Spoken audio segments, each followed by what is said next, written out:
Hello, listeners. This is Kat, and welcome back to Put Your Hands Up Podfics. This will be the continuation of State of Mind. This will be Part 11, Chapter 10, entitled For the Glory.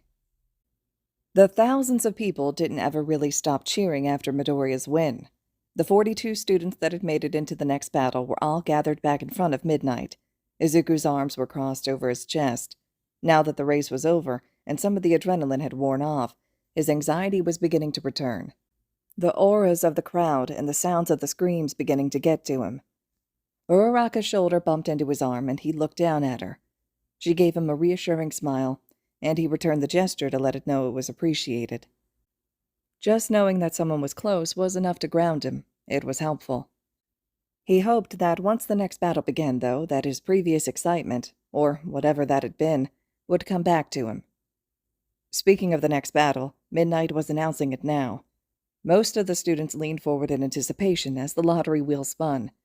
It froze on cavalry battle, and Izuku frowned in confusion, paying attention as Midnight began to explain the mechanics of the semifinals.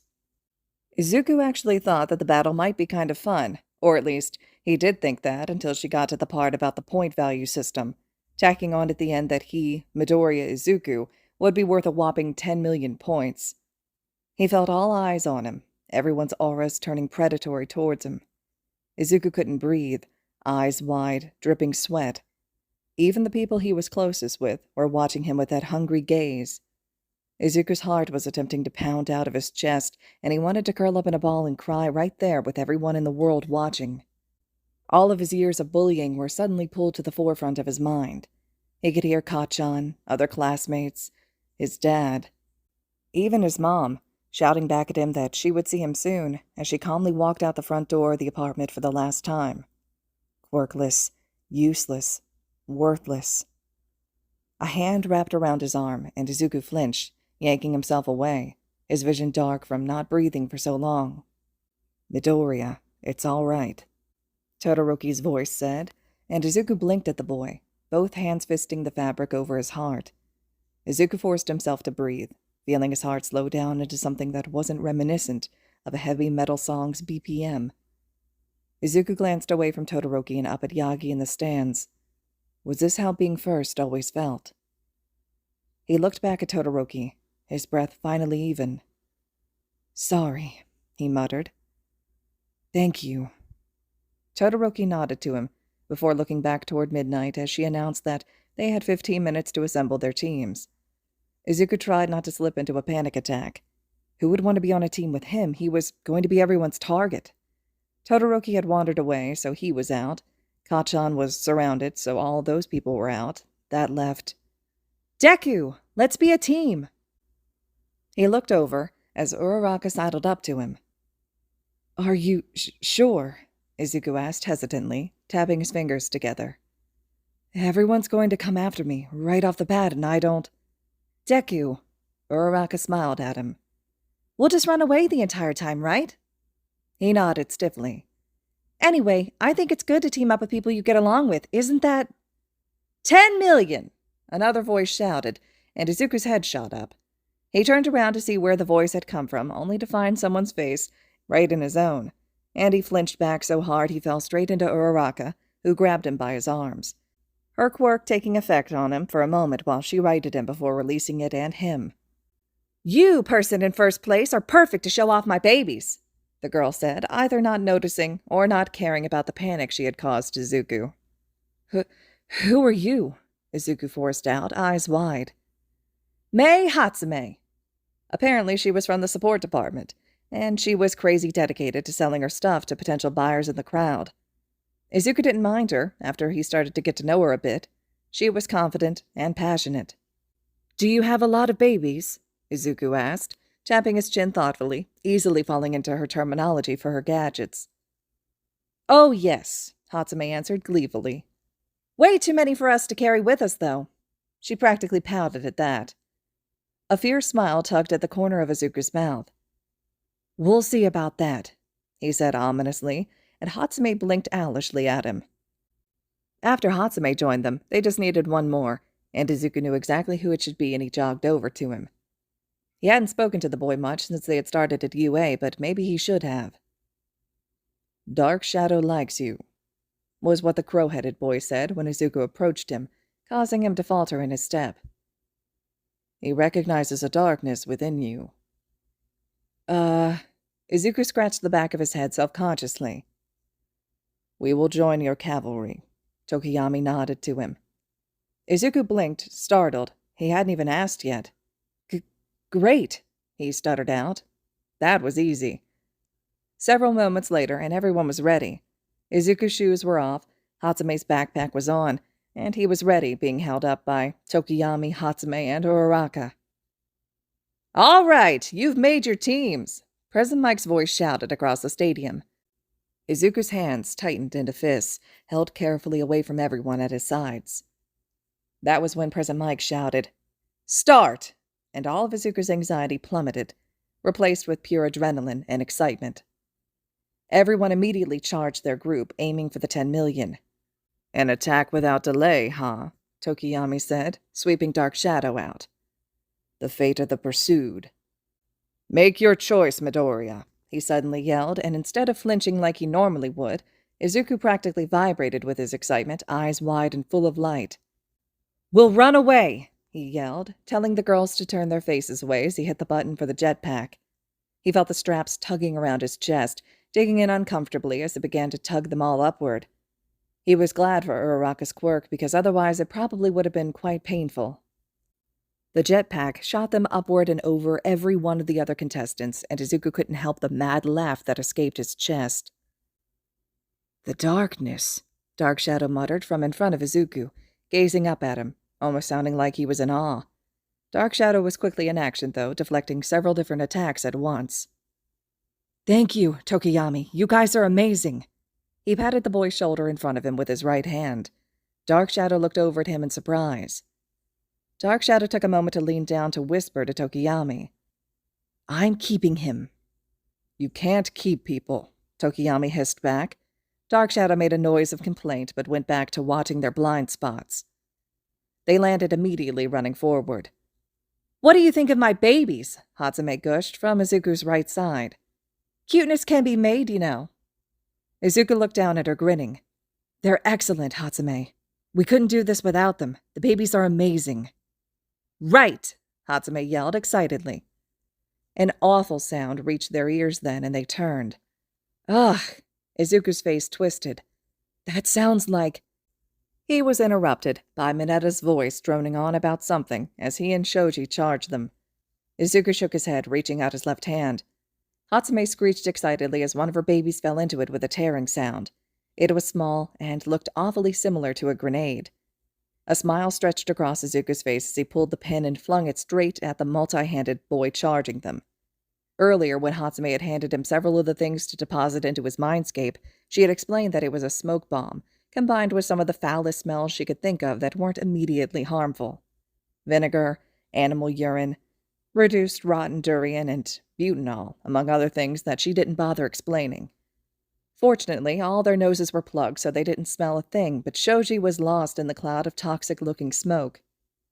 On their other side, another group approached despite the fact that all their eyes appeared to be watering, and they were all struggling to not throw up. The smell had traveled far fast. Let's go, Izuku yelled. All of his group had taken precautions and had plugged their noses ahead of time. I'm stuck, Uraraka retorted desperately. Looking down, he could see that her hover boot was stuck to the ground with the grape guy's hair thing. Damn it, Izuku cursed, glancing back at the approaching group. He shook his head. I'm hitting it anyway. Sorry, Hatsume. They were sent upward with the sound of metal breaking apart and Hatsume yelling. Izuku suddenly wondered what Yagi was thinking as he watched them. He wondered if the man thought that Izuku was doing a good job, not fighting and running instead. It wasn't the most heroic thing to do, but it was the best he could. The sound of explosions blasted through his thought process, and Izuku looked down, eyes widening, at the sight of Kacchan using his quirk to fly at them. He imagined that the smell of nitroglycerin was strong. Izuku threw his hand out to grab his old bully and friend to send him away again, and his fingers flitted across the boy's hot skin. Nothing happened. Fuck! He yelled. It was his right hand. Tokiyami! He screeched, and Dark Shadow came up just in time to take the brunt of the explosion the boy threw at them. Izuku gasped in relief as gravity and Sero's tape carried Kachan back to the earth. Izuku's group wasn't far behind, landing unsteadily with only one working hover boot. They kept running forward, away from Class B converging on Kachan's group, but they had to slide to a stop as Todoroki's group intercepted them. Izuku met the boy's eyes, his earlier words echoing in his head, that he would beat him. Izuku narrowed his eyes, leaning forward, a twisted smile growing on his face. Todoroki's eyes narrowed back at him. I'll be taking that now. A dangerous-sounding laugh rumbled in Izuku's chest. Come and get it, Todoroki. I didn't think we would have a confrontation until later in the contest, Todoroki said, ignoring his fighting words. He thinks highly of you, Midoriya, Tokiyami murmured thoughtfully. I think highly of him too, Izuku answered nonchalantly. Todoroki blinked rapidly, taken aback. Midoriya thought highly of him. Kaminari. Todoroki shook his head clear. The yellow-haired boy nodded. Izuku knew what he was going to try to do. Get back! I have an idea! Izuku yelled, and they immediately began shifting backward. Izuku summoned a stinky smoke bomb and flung it just as Kaminari let loose, electrifying everything around them. Before the electricity could reach them, Izuku threw his arm out, the force of it propelling them all backward away. They stumbled over their feet, but didn't fall. It was close, though. Deku! Don't do that again! Uraraka yelled. Tokiyami nodded, eyes narrowed with his focus. When Izuku looked back at the group in front of them, he saw that they all had on gas masks that Yaoyorozu must have created in record time, and he saw that Todoroki had frozen all the other groups to the ground. Luckily, his eyes hadn't reached them. On Izuku's back, the jetpack began malfunctioning, shooting sparks and shaking, and he glanced back, wincing at the heat. There's room for improvement, Hatsume chimed in with a smile. Izuku raised his brows at her, but looked back toward the battle in front of them, ignoring whatever the jetpack was doing. Hopefully it didn't explode or something. Todoroki was rapidly approaching, and they were losing ground with only one hoverboot working. Izuku couldn't risk a powered punch to throw themselves back because the risk of them falling was too great. Dark Shadow darted forward, aiming for Todoroki, but Yaoyorozu threw up some sort of shield, blocking him. Things were getting dicey. Yaoyorozu's creation is hard to deal with, Izuku frowned, panting slightly. His eyes narrowed. Kaminari is worse. Tokiyami shook his head. With that level of armor, if it had been sunlight, Dark Shadow would have been ripped apart. Izuku scrunched up his face. That sounded painful. As long as he keeps discharging electricity, attacking will be difficult.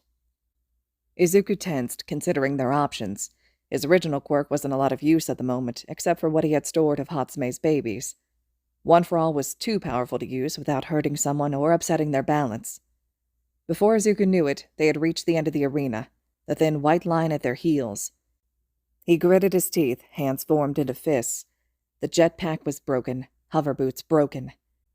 In his mindscape, he only had one stinky smoke bomb left, a grapple gun, some sort of steampunk fire-breathing dragon thing, and a bulky machine that screamed at high volumes but really only served as a distraction. The stinky smoke bomb wouldn't really do anything with their gas masks on, and he couldn't think of a good use for the rest of the stuff that Yaoyorozu couldn't just immediately negate. They were surrounded by ice with limited options, and Todoroki looked intense. They shot to the right as he let loose a wall of ice at them. They kept up the dodging game for a bit, taking advantage of Todoroki's lack of fire and inability to move certain ways without freezing his front horse. Izuku refocused on the group as Ida leaned forward, as if getting ready to take off rapidly. Izuku tensed. "Brace yourselves," he said. And then, all of a sudden, Todoroki was right there, his hand coming for his face. Time seemed to slow down, and Izuku was frozen. All he could see was his father, reaching for him, to slam his head back into the wall. The band was ripped from his head, and Izuku remained frozen, pupils blown wide. In the stands, Mike narrated as Aizawa leaned forward, eyes narrowed, focusing on the form of his ward. He knew that look. "Midoriya," Uraraka whispered, tugging at his foot. Izuku's head turned woodenly, looking down at her. I can't."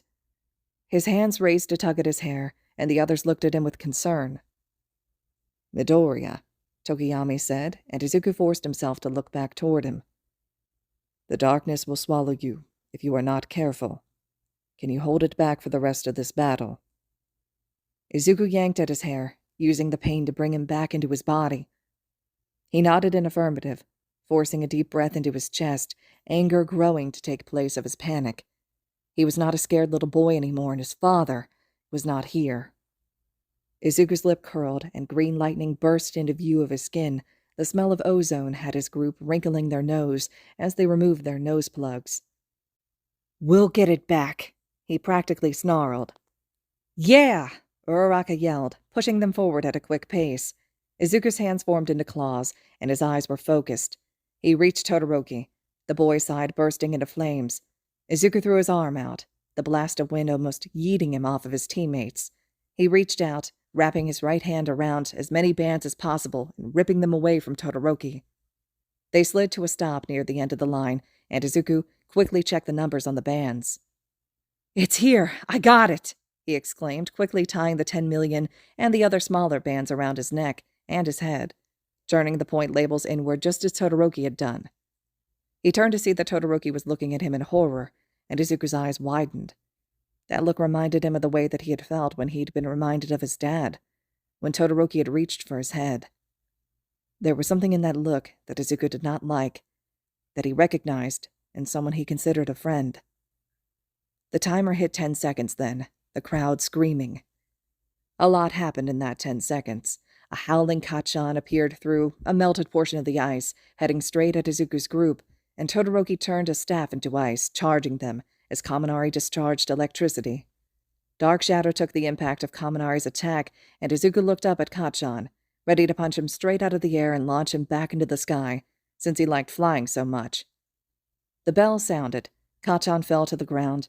Todoroki's group froze, and Izuku allowed himself to fall straight back, barely being caught in time by Uraraka and Hatsume. They gently lowered him to the ground on his back, and he looked up at the sky, as it was announced that they got first place. He was in first again. He wondered if Yagi was proud. He was crashing. It had ended so quickly. It was like the adrenaline had nowhere to go. "Are you all right, Midoriya?" Tokiyami asked, standing over him, blocking out the sun. "Yup," he said, popping the pea, trying to convince himself as much as them. He sat up, leaning on his arms.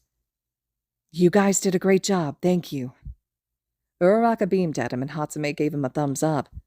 Tokiyami just bowed his head in a nod. Izuku looked over at Hatsume before attempting to bring out Hatsume's babies. A pile of molten metal landed on the ground next to him, and Hatsume made a sound of abject shock. "My babies!" she yelled. Izuku flinched. "I'm so sorry, Hatsume. I got kind of worked up at the last bit. I am very sorry. Sometimes my mindscape does this. I didn't mean to."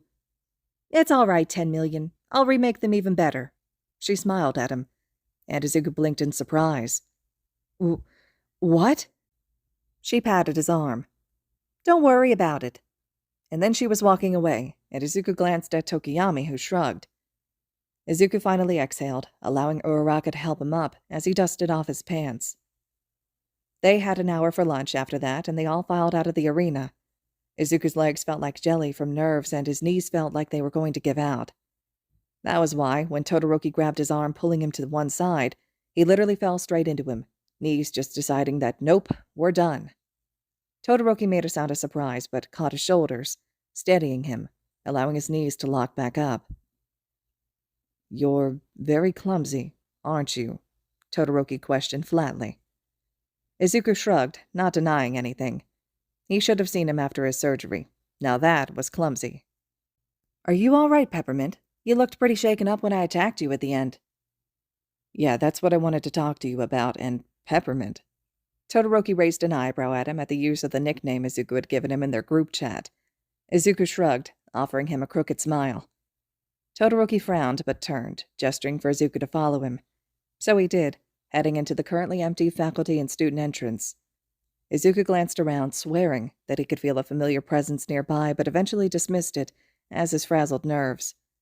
He was all over the place after that match. "Would you say that we're friends, Midoriya?" he asked him, taking Izuku back. He looked at the boy in front of him in surprise. picking at his nails with anxiety. He was so bad in social situations. I haven't really had friends before UA, he admitted. Neither have I. The dual-haired boy met Izuku's eyes. Izuku returned the gaze stiffly, sensing something important waiting to happen. Well, then we'll both be each other's first friend. Todoroki didn't react, except to sigh. Midoriya, have you heard of quirk marriages? And then, disgust and concern was rising in Izuku, as Todoroki explained everything, or at least, Izuku hoped that was everything. Izuku was left stunned, and with a strong desire to hug the boy. He didn't, though, his fingers twitching with the urge. Instead, he inhaled gently, keeping himself calm. Todoroki, I have a lot to say to that. He shook his head. And I can't say I was in the same situation, but I was in something similar. You've seen my scars. My father was a fire breather. Todoroki's eyes widened almost comically. Izuku really didn't want to talk about this right now. My quirk didn't come in until I was 10. I was a late bloomer. That caused a lot of problems that I'm not going to get into, but... He looked up at his friend, his first real friend. I was terrified to use my quirk at first. I hated it. But recently, I've learned that it's mine to do with as I want, no one else's. I own it. He held his hand out, clenching it into a fist. Todoroki blinked, frowning deeply. I'll keep that in mind.